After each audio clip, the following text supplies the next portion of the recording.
Chapter 11. White as snow, red as blood. Wrapped in her red cloak, Rose entered the stables. No one else was around aside from the horses. That was what she thought until Richard emerged from one of the stalls, leading out Rose and Snow's beautiful white mount. "So, you're really taking me up on the mountain with no chaperone?" she asked, crossing her arms. Richard blushed as he patted the horse's muzzle. "We're just going for a short ride, so I didn't think it would be a big deal." "And well, are you ready to officially be my intended?"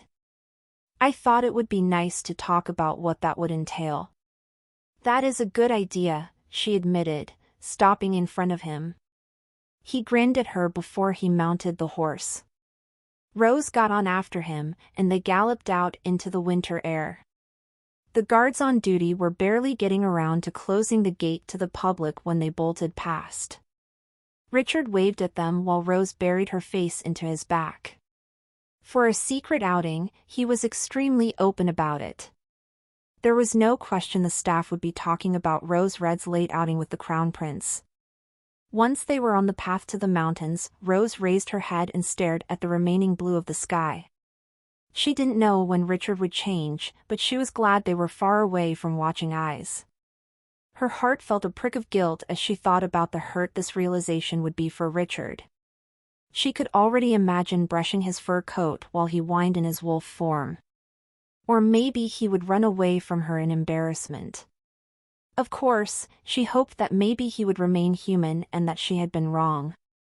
Coming into a wooded area, Richard slowed the horse and jumped off. Rose tilted her head, wondering why he stopped. "Is something wrong?" she asked.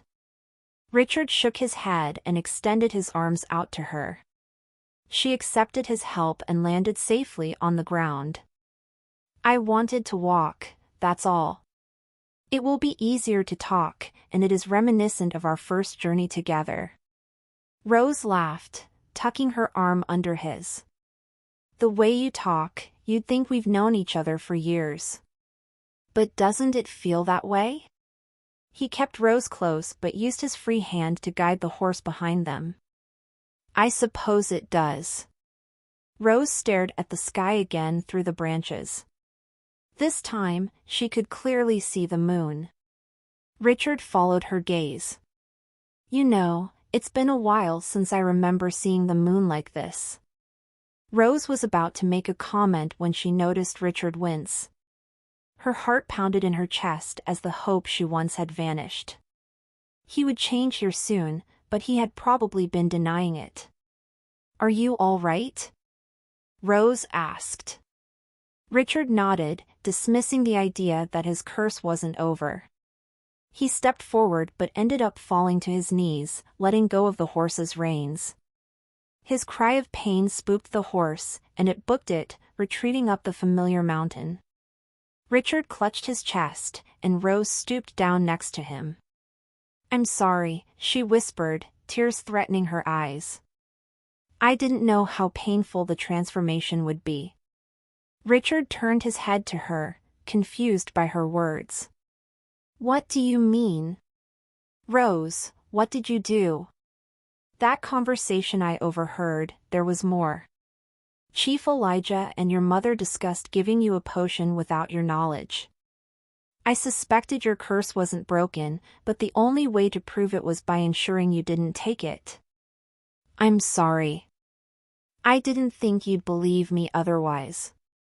He took controlled breaths and stared at the moon above them.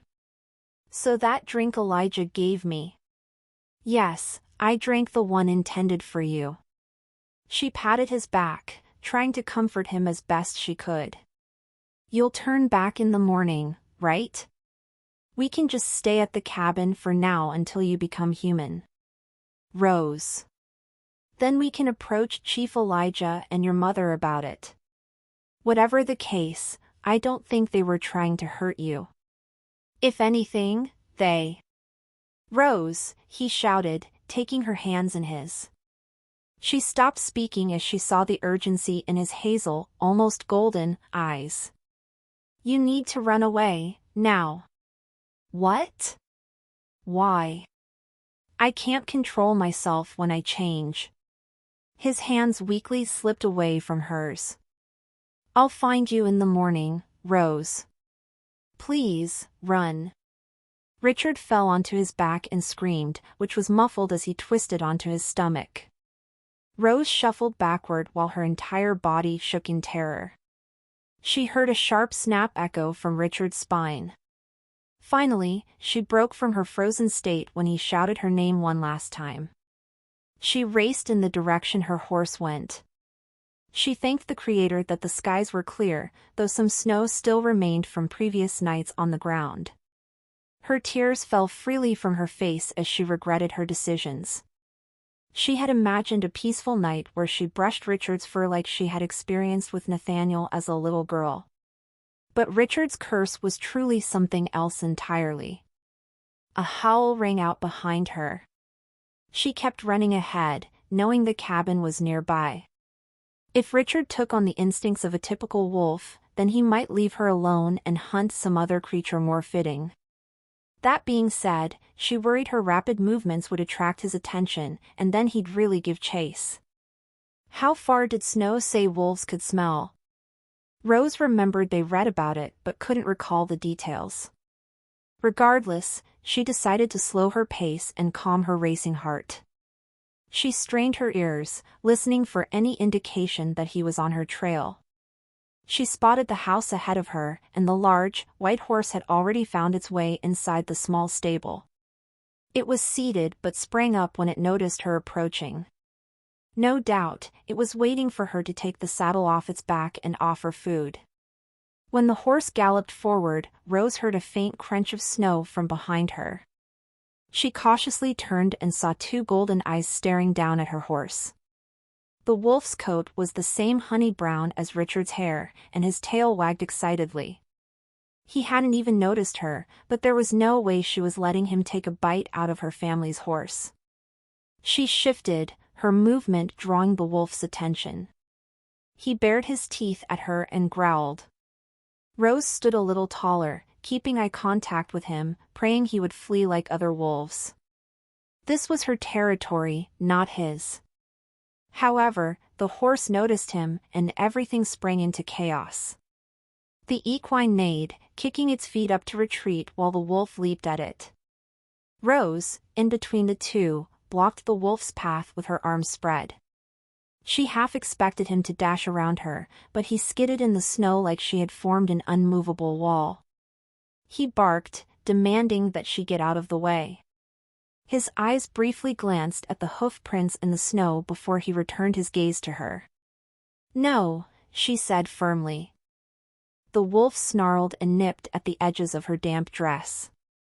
When her instincts made her jump back, the wolf moved away as well, but his aggression only increased. It became clear to Rose that he wouldn't let this go. She put some distance between them, eager to get inside the cabin. While she loved the family horse, it would be stupid to die over it. Unfortunately, he was no longer interested in the horse and kept his focus on her. How was she supposed to react? He wasn't exactly human right now, but he wasn't a wolf either. His face scrunched, flashing his massive teeth at her. He then got ready to pounce. When he flew through the air, Rose's foot shot up, knocking him away from her. He whined as he took a tumble down the slope, followed by Rose, whose other foot slipped during her kick. Snowflakes covered her red cloak, and as she scrambled to get up, he proved to be faster. He barked and jumped on top of her. Rose cried out Richard's name for help, though she knew the creature attacking her was one and the same. Her eyes slammed shut, her tears freezing on her cheeks. She waited for the wolf to bite and claw her up, but she only heard a whine, and the wolf's weight lifted off her. Slowly, she opened her eyes. The wolf stood beside her with sad puppy dog eyes as he whined again. "Richard," she whispered, sitting up. The wolf sat next to her, putting his paws over his eyes. She exhaled, feeling the change in the creature. She didn't know if it was something she did or said, the wolf's bane potion she took, or Richard clawing to get out, but she was happy she survived. What a date this turned out to be. She brushed the top of the wolf's head, and his tail wagged in the snow. He peered up at her, and she could tell he was asking for her forgiveness. There wasn't much to forgive, considering she brought it upon herself. Even if she didn't think he would believe her about the curse remaining intact, she could have at least asked more about the change from human to beast. He would have told her that much. "Let's get inside," she said, moving to stand. Richard lifted his head and trotted after her as they entered the dark cabin. She got the fire going in the kitchen and planted herself next to it, leaning against the table leg behind her. Richard sat by her, and they calmly watched the flames. "I'm sorry, Richard," she chuckled sadly. "I honestly thought it would be like this the entire night. I should have told you everything." He came closer, snuggling against her. She smiled, taking it as a sign of his forgiveness. In reality, he was still going through the night's events in his head and desperately wanted human connection. He had always been worried something like this would happen. That he would hurt someone he loved, which is why he never allowed himself to fall in love. He presumed his curse was over, so he thought he could do as he wished. Instead, his hopes for the future came crumbling down. Rose didn't hesitate as she ran her fingers through the fur on his back. His muscles relaxed, and Rose hummed a sweet tune. She hadn't wanted to cause him grief, but at least she could be there for him like he was for her. Once he fell asleep, Rose set a blanket on top of him and got another for her to use. She could have slept in her bedroom but didn't want to leave him alone. She fell asleep, listening to his steady inhales and exhales. Yet, when she woke, she was in her room. She glanced at Snow's empty bed and dashed into the kitchen. In his human form, Richard sat at the table, mindlessly staring at the dying embers. The blanket she had given him was draped over his shoulders, and his clothes had tears, but they were mendable. A purple bruise on his chest peeked out from under his shirt, and she knew that must have been where her kick had landed. When a floorboard creaked underneath her feet, Richard peered over at her. She blushed, feeling awful about what happened. And now that he could speak, she was afraid of what he might say. As he stood, his chair scraped against the floor. Rose broke eye contact as he approached, and she twiddled her thumbs. Then, he encompassed her in the blanket, trapping her inside its warmth with him. Loving physical attention, she hugged him and felt reassured that he held no grudge against her. "What are you going to do?" she whispered as he rocked her back and forth. "I don't know. Speak to my mother, most likely." Rose stared over to the window. It was still dark out, but there were traces of morning light emerging. She rested her head on Richard's chest, not wanting to move despite the urgency to return to the castle. Having stayed out all night, they really would be adding fuel to the fire. "We should be careful going back. Of course, the news that you ran off with me might have already reached the Queen's ears."